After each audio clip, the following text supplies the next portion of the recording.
we want to talk about that vibrational version.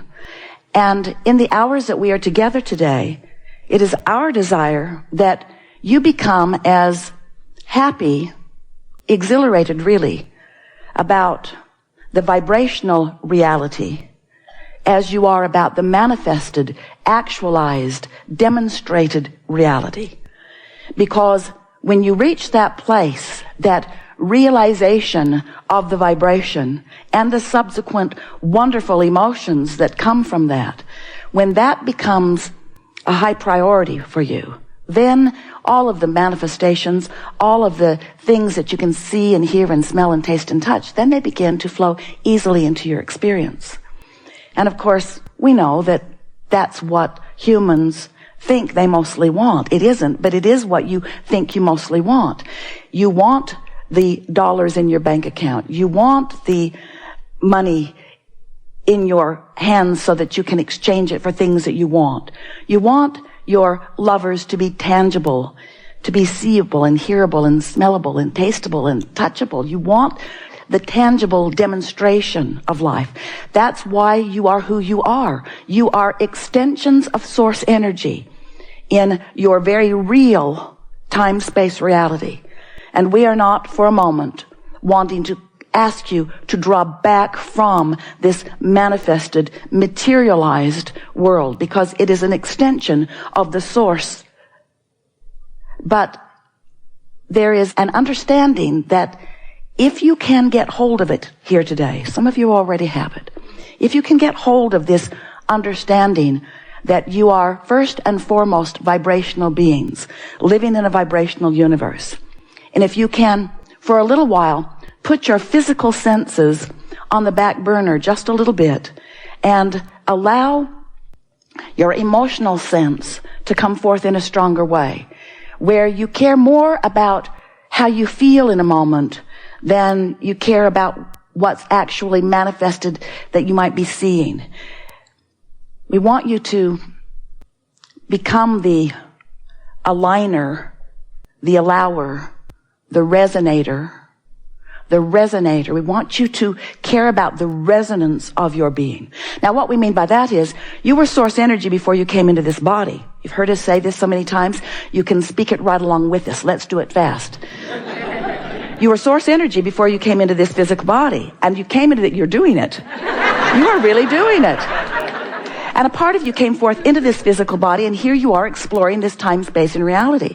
You know what you don't want, you know what you do want, and from this synthesizing of life through your unique and important perspective, you launch rockets of desire all day, every day. And by that we mean you have ideas of what would be an improvement for you, even if it is something as simple as an improved highway condition or an improved kitchen drawer where you can find something in it.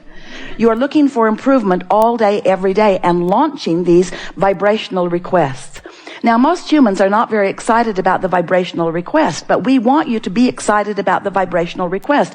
And we promise you that you would become excited about the vibrational rocket of desire that emanates from you if you were consistently in vibrational alignment with that desire as you launch it. But you're usually not, but you could be, but you're usually not, but you could be. But if you were in vibrational alignment with the rocket that you launch, you would feel really good all of the time, because as you launch a desire that you're up to speed with, the ensuing emotion that you feel is one of elation, one of passion, one of exhilaration, one of interest. You just feel so good when you are in any moment up to speed with what you are vibrationally launching.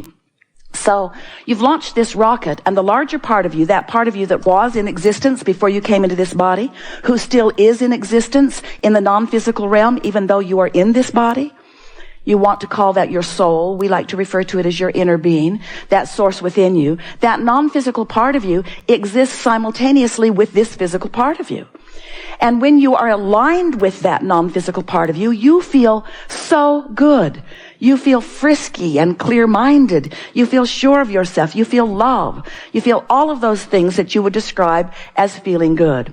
But when you're not up to speed with that, and it's easy not to be, but we'll help you to be more up to speed with it more of the time, It's easy not to be up to speed with it. When you're not up to speed with that furthest, most expanded part of you, which you just caused to become more expanded because of the rocket that you just launched. When you're not up to speed, you feel negative emotions. So your emotions are your indicator of your allowing, of your resonance, of your being fully present. Now, the source within you is always looking to you and through you. Sometimes you get that. Have you ever just had an idea that was so brilliant that you just knew it came from some broader perspective? So two things happened in that moment of that brilliant idea. One thing that is happening all the time is that source is right there with you, knowing what you're living and flooding the best idea in this scenario that is available into all of the universe. That's the first thing that happens, but it happens whether you know that it's happening or not. But the fact that you realized the idea, the fact that you felt the idea, and when it felt wonderful when you realized it, that means that the second thing has happened, and that is you're up to speed with who you really are. And that's what you're wanting more of the time. That's what you're wanting most of the time. That's what Esther is wanting all of the time. When you get tuned in to this high frequency, you become intolerant of hanging around in lower frequencies. And we don't want you to be intolerant in the sense that you throw little fits. Or big ones. We want you to be discerning. That's a better word. Discerning. We want you to care about how you feel. In fact, we want you to care so much about how you feel that it becomes your top priority. Because when how you feel becomes your top priority, and you are armed with tools to help you line up with this high frequency, pure positive energy. When you know how to do that, then you are in this moment living happily, and in the next, and in the next, and in the next, until you get that happily ever after thing going pretty well. So here you are amidst contrast. But contrast is for clarification, not to beat you up. And the reason that sometimes it feels to you like the contrast of your life is beating you up is because you have not learned to manage your own vibrational relationship with that broader part of you. Some of you would say, well, if Source is so smart, and Source is, then why isn't Source managing the contrast between us better? And we say, because you have the free will to sift and sort and choose and offer vibrational frequencies. You are a transmitting and receiving mechanism, first and foremost. So when you think a thought, you have the right to think that thought. Law of attraction will bring things like that thought to that thought. Within 17 seconds of you focusing on something, another thought like it joins it. And that's momentum. You hold it for another 17 seconds in that thought vicinity, and another thought joins it. More momentum. By the time you cross the 68-second mark, there is enough momentum in your thought to establish your point of attraction. And that really is what we want to talk about all day, every day with you. We want to talk about your point of attraction. And what your point of attraction means is you and what you're emanating, and therefore what law of attraction is bringing back to you. That's all that it means. Your point of attraction means everything, because your point of attraction is you letting in or not letting in, you allowing into your experience things that are a vibrational match to your habit of vibrational offering. Most people have no awareness of their own vibrational offering. A belief is just a thought that you keep thinking. A belief is a vibrational offering. So, if when you were born, your parents were feeling money shortage, and they spoke it to you on a pretty regular basis, before long, you began to believe their belief. Now, the reason that you began to believe their belief is because they demonstrated their belief all day, every day. Because they believed in not enough money, they did not have enough money. So you weren't making it up. You weren't just picking some unwanted thing out of the air and making it your belief. They believed it, they demonstrated it, you observed it, then you began demonstrating it. So you created the reality of the belief. But it didn't start out as a reality for you. It started out as someone else's reality, which you then observed. In the early days of Esther interacting with us, Esther and Jerry, they would say to us, but mostly Esther, Abraham, I know you don't think that I should be thinking about this or talking about this or watching this on television, but it is true. And since it is true, doesn't it deserve some of my attention? And we said, you have the free will to give your attention to anything that you desire. And there is nothing that is off limits. There is nothing that will go wrong. But it is of advantage to you if you understand that whatever you are giving your attention to, you will eventually make your reality. You will make it your truth. So it isn't that there are things that are believable that you then believe only. While that is true, there are things that are happening that as you focus upon them become your beliefs. It is that you are the creator of reality and your beliefs are what are creating your reality. And so we just want to say that a belief is just a really practiced thought. So many times you will say, well, it's not my fault that I practiced that belief because I was just a little kid. And we say, not yesterday. And what you focus upon, whether you are a little kid or whether you are standing in your fully adult physical experience, what you focus upon causes you to emanate a vibration that law of attraction then matches. It really is just as simple as that. So we think you understand that. In fact, we can feel that you even accept that. You accept that you create your own reality, don't you? Yes. Seth coined those words through Jane. You create your own reality. Jerry said, that's nice to know. Tell me more. You create your own reality. Well, you create it through your thoughts, and you have control of your thoughts. So as you are standing in your now, whether you are thinking about the past, memory, or whether you are exploring the present through observation, or whether you are imagining into the future, you're doing it right now. And right now, while you're doing it, you're offering a signal that law of attraction is responding to.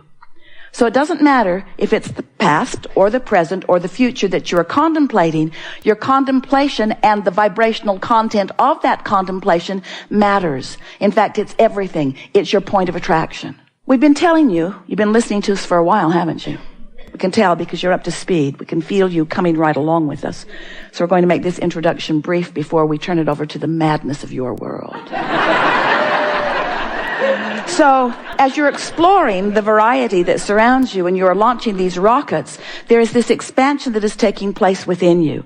And the question that we want to ask all day, every day is, are you keeping up with your own expansion? And the answer is yes if you feel wonderful, not so much if you are not feeling wonderful. You can tell by the way you feel. The way you feel is an indicator of one thing and one thing only. It's an indicator of you keeping up with your own expansion.